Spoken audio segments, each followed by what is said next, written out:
নমস্কার বন্ধুরা, অতসী সহজ রান্নাঘরে আরও একটা নতুন রেসিপিতে সবাইকে স্বাগত। আজকের আমি তোমাদের সাথে একটা দারুণ স্বাদের বিস্কুটের রেসিপি শেয়ার করছি। আশা করি আজকের ভিডিওটা তোমাদের ভালো লাগবে। এটা চার সাথে বা যে কোনো টাইমে বিস্কুটটা খাওয়া যায়, ভীষণই ভালো টেস্ট হয়। খুব সহজে তোমরা বাড়িতে এই বিস্কুটটা বানিয়ে নিতে পারবে। বাড়িতে থাকা খুব সামান্য উপকরণ দিয়ে এই বিস্কুটটা বানানো হয়ে যায়। দেখে নেওয়া যাক আজকের আমার এই রেসিপিটি। প্রথমে আমি একটা মিক্সিং বোল নিয়েছি, তাতে আমি দিয়ে দেবো 1 কাপ আটা আর দিয়ে দেবো হাফ কাপ সুজি। খুব সামান্য পরিমাণ লবণ দিয়ে দেবো। তারপর শুকনো উপকরণগুলোকে খুব ভালো করে আমি মিশিয়ে নেব। এখন আমি দিয়ে দেবো হাফ কাপ গোলানো বাটার। তোমরা চাইলে এখানে সাদা তেলও দিতে পারো। এই সব কিছু খুব ভালো করে মিশিয়ে নিতে হবে। বাটারটা দিয়ে খুব ভালো করে ময়াম দিয়ে নিতে হবে আটার সাথে। তোমরা আটার পরিবর্তে এখানে ময়দাও ব্যবহার করতে পারো, তবে আটাটা হেলদি অপশান হয়, তাই আমি আটাটা ব্যবহার করলাম।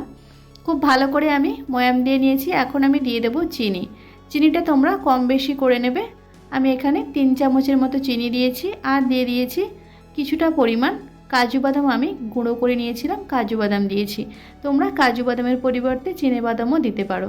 সব কিছু খুব ভালো করে মিশিয়ে নিয়ে অল্প অল্প জল দিয়ে একটা শক্ত ডো বানিয়ে নিতে হবে। ডোটা যেন বেশ টাইট হয়, সেইভাবেই ডোটা রেডি করতে হবে। নরম যেন না হয়ে যায়। দেখো, ডোটা ঠিক এইভাবে শক্ত করে বানাতে হবে। ডোটা আমি রেডি করে নিয়েছি। এখন আমি একটা বেলনি চাকতির মধ্যে ডোটা নিয়ে নিলাম। তারপর একটু ভালো করে মেখে নেব। তারপর রুটির মতো বেলে নিতে হবে, একটু মোটা করে বেলতে হবে। দেখো, এইভাবে একটা বড় সাইজের রুটির মতো বেলে নিতে হবে। দেখো, আমি দেখিয়ে দিচ্ছি, এই রকম মোটা করে বেলে নিতে হবে। তারপর একটা ছুরি দিয়ে 4 সাইড কেটে নেব, যাতে দেখতে সুন্দর হয়। এই সাইডেরগুলো আমি ফেলে দেব না, এগুলোকেও পরে আমি বিস্কুট বানিয়ে নেব। তোমরা তোমাদের পছন্দ মতো শেপ দিয়ে বিস্কুটগুলো বানিয়ে নিতে পারো। আমি এখানে চৌকো শেপ করে বিস্কুটগুলো রেডি করে নেব।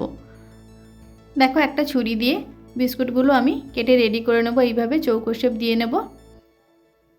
বিস্কুটগুলো বানানো ভীষণই সহজ। তোমরা অবশ্যই বাড়িতে একবার এইভাবে বিস্কুট বানিয়ে দেখবে, ভীষণ টেস্টি হয় বিস্কুটগুলো।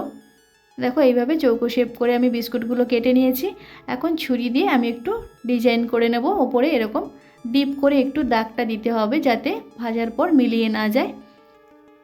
তোমরা এটা দিতে পারো, নাও দিতে পারো, এটা দেখতে সুন্দরের জন্য আমি দিলাম। এইভাবে সমস্ত বিস্কুটগুলো আমি রেডি করে নেব।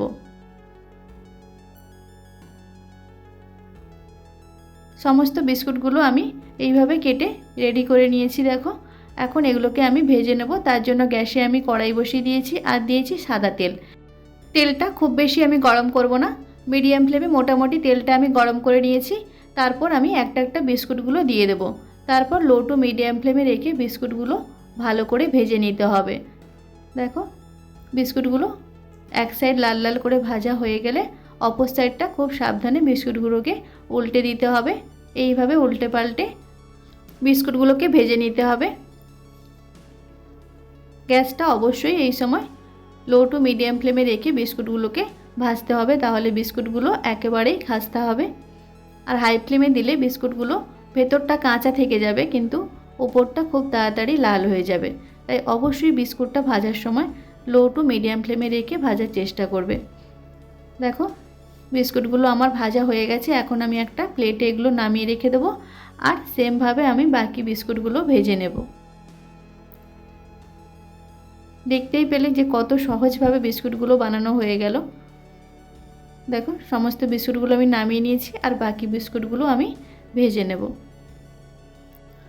সমস্ত বিস্কুটগুলো ভেজে আমি রেডি করে নিয়েছি। তারপর আমি ঠান্ডা করে প্লেটে আমি সার্ভ করে নিয়েছি। বিস্কুটগুলো যখন গরম থাকবে তখন ভেতরটা একটু নরম লাগতে পারে, তবে ঠান্ডা হয়ে গেলে একেবারে খাস্তা মুচমুচে হয়ে যাবে। দেখো, আমি একটা বিস্কুট তোমাদের ভেঙে দেখাচ্ছি, বিস্কুটটা ভেতরটাও কতটা খাস্তা হয়েছে। অবশ্যই তোমরা বাড়িতে একবার এইভাবে আটা দিয়ে বিস্কুটটা বানাবে, ভীষণ ভালো টেস্ট হয়। আর বানাতে এটা খুব বেশি টাইম লাগে না, খুব কম সময়ে এই বিস্কুটটা বানানো হয়ে যায়। আর একবার বেশি করে বানিয়ে অনেক দিন তোমরা স্টোর করেও রাখতে পারবে। একটা এয়ারটাইট কন্টেনারে রেখে দিলে 2 থেকে 3 মাস বিস্কুটগুলো খুব ভালো থাকবে। আশা করি আজকের রেসিপিটা তোমাদের ভালো লেগেছে। যদি ভালো লাগে তাহলে অবশ্যই একটা লাইক করে দেবে আর কমেন্ট করে জানাবে কেমন হয়েছে আজকের রেসিপিটা। আর আমার কাছ থেকে এরকম নতুন নতুন রেসিপি পেতে অবশ্যই আমার চ্যানেলটিকে সাবস্ক্রাইব করে পাশে থাকা বেল আইকনটি প্রেস করে অল অপশানে ক্লিক করে দেবে। তাহলে যখন কোনো নতুন ভিডিও আমি আপলোড করব সবার প্রথম তোমাদের কাছে নোটিফিকেশান পৌঁছে যাবে। আজকের ভিডিওটা এই পর্যন্ত।